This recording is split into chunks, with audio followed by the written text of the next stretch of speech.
24টা ঘন্টা পেরিয়ে গিয়েছে, তারপরেও রাজ্যের মন্ত্রী অরূপ বিশ্বাসের ভাই স্বরূপ বিশ্বাসের বাড়িতে চলছে আয়কর তল্লাশি। গতকাল সকাল থেকে সেই তল্লাশি শুরু হয়েছে। প্রতি মুহূর্তের আপডেট আপনাদেরকে আমরা দিয়েছি। সূত্রের খবর, জিজ্ঞাসাবাদ করা হচ্ছে পরিবারের লোকজনদেরও।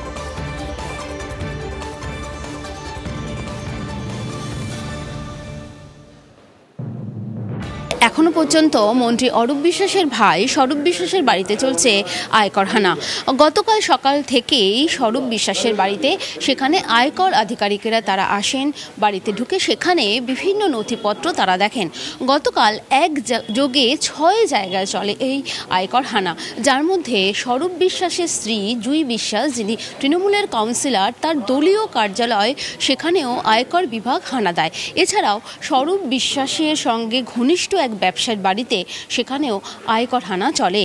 যে অভিযোগ রয়েছে তাদের বিরুদ্ধে যে আয় বহির্ভূত সম্পত্তি রয়েছে, সেই অভিযোগই খতিয়ে দেখতে গতকাল থেকে এখনো পর্যন্ত স্বরূপ বিশ্বাসের বাড়িতে চলছে আয়কর হানা। ক্যামেরায় কল্যাণ মণ্ডলের সঙ্গে সোমা দাস, TV9 বাংলা, কলকাতা। আর এদিকে সকাল থেকে কলকাতায় অ্যাকশনে এনফোর্সমেন্ট ডিরেক্টরেট। বালিগঞ্জের ব্যবসায়ীর বাড়িতে ইডি হানা। এর আগেও ব্যবসায়ীর বাড়িতে হানা দেয় কেন্দ্রীয় এজেন্সি। বালিগঞ্জের এক ব্যবসায়ী মহেশ কেজরিওয়ালের বাড়িতে আজ সকাল থেকে চলছে ইডির তল্লাশি অভিযান। ভোর 6:30 নাগাদ ইডির তদন্তকারী আধিকারিকরা তারা পৌঁছে যান মহেশ কেজরিওয়ালের বাড়িতে। মহেশ কেজরিওয়াল তিনি একজন বড় ব্যবসায়ী এবং তিনি কয়লা এবং পাথরের ব্যবসা সঙ্গে পরিবহন ব্যবসার সঙ্গে যুক্ত বলে কিন্তু আমরা বিভিন্ন সূত্র থেকে জানতে পারছি। এর আগেও অর্থাৎ 6 মাস আগেও এই মহেশ কেজরিওয়ালের বাড়িতে ইডির তদন্তকারী আধিকারিকরা তারা এসেছিলেন। তারা এখানে তদন্ত চালিয়ে বেশ কিছু নথিপত্র তারা উদ্ধার করেছিলেন। তারপরে তার যে ব্যবসা সংক্রান্ত কাগজপত্র সেই সমস্ত তারা বাজেয়াপ্ত করেছিল। এর পাশাপাশি আমরা যেটা জানতে পেরেছি যে তিনি শুধু এই রাজ্যেই যে ব্যবসা করেন এমনটা নয়, তার ব্যবসা ভিন রাজ্যেও ছড়িয়ে আছে। আর্থিক তছরূপের অভিযোগ রয়েছে তার বিরুদ্ধে। এই আর্থিক তছরূপের অভিযোগ নিয়েই ইডির তদন্তকারী আধিকারিকরা তারা তল্লাশি অভিযান চালাচ্ছেন এই মহেশ কেজরিওয়ালের বাড়িতে। ক্যামেরায় কল্যাণ মণ্ডলের সঙ্গে সোমা দাস, TV9 বাংলা, কলকাতা। কেন্দ্রীয় এজেন্সির তল্লাশি অভিযানের পর আসুন এবার একটু নজর রাখা যাক বিপর্যয়ের খবরে। বন্দর এলাকা 134 নম্বর ওয়ার্ড, আজহার মোল্লা বাগান, দুটি বিশালাকার বহুতল, তার মাঝখানে আনুমানিক 5 ফুট চওড়ার এক আশ্চর্য বাড়ি, যেই ছবি ইতিমধ্যেই সোশ্যাল মিডিয়ায় ভাইরাল। কিন্তু কিভাবে তৈরি হলো এই বাড়ি? গার্ডেন রিচের বিল্ডিং বিপর্যয়ের পরে একাধিক জায়গায় বেশ কিছু অদ্ভুত রকমের বাড়ি দেখা গিয়েছে। কখনো কোনো বাড়ি হেলে পড়েছে, আবার কখনো কোনো বাড়ি ফাটল ধরে গিয়েছে। কিন্তু এবার আজহার মোল্লা বাগানে এক অদ্ভুত বাড়িও দেখা গেল। দুটি বড় বাড়ি, তার মাঝখানে 2 থেকে 3 হাতের ব্যবধানে একটি ছোট বাড়ি। আর সেই বাড়িতেই মানুষজন দিব্যি বসবাস করছেন দীর্ঘদিন ধরে। কিন্তু এই বাড়ি কিভাবে নির্মাণ হলো, কেনই বা তৈরি করা হলো এই বাড়ি, এটা অবশ্য অনেকেই জানেন না।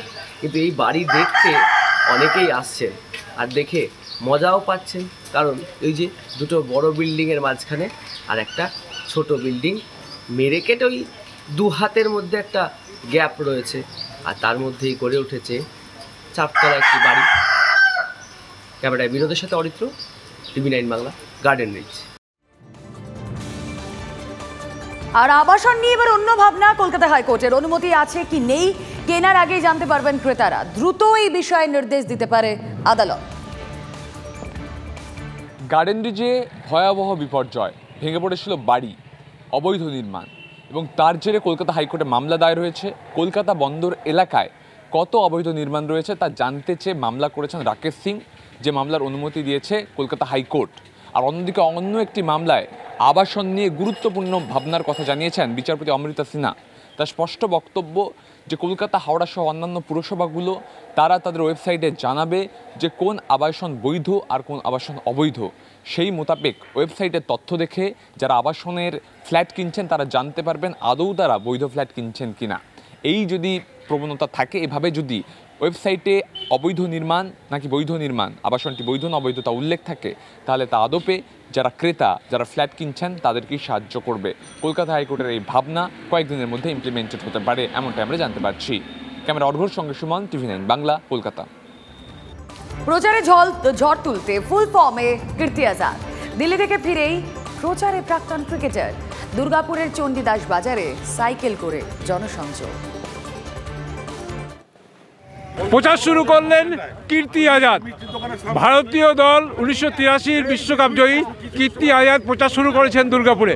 দেখতে পাচ্ছেন সাইকেল নিয়ে আর বাজারের থলি, বাজারে যাচ্ছেন, বাজারে গিয়ে সবজি বাজার করবেন। কাল সস্ত্রীক দুর্গাপুরে এসেছেন, বাজার করতে হবে তো, বাজারে জনসংযোগ, একই সঙ্গে বাজার। সঙ্গে রয়েছেন জেলা তৃণমূলের সভাপতি, উনিও বাজারে থলি নিয়ে এসছেন, একই সঙ্গে বাজার করবেন। আজ নাকি ওনাদের পিকনিক হবে। দুর্গাপুর থেকে জয়ন্ত বিশ্বাস, TV9 বাংলা।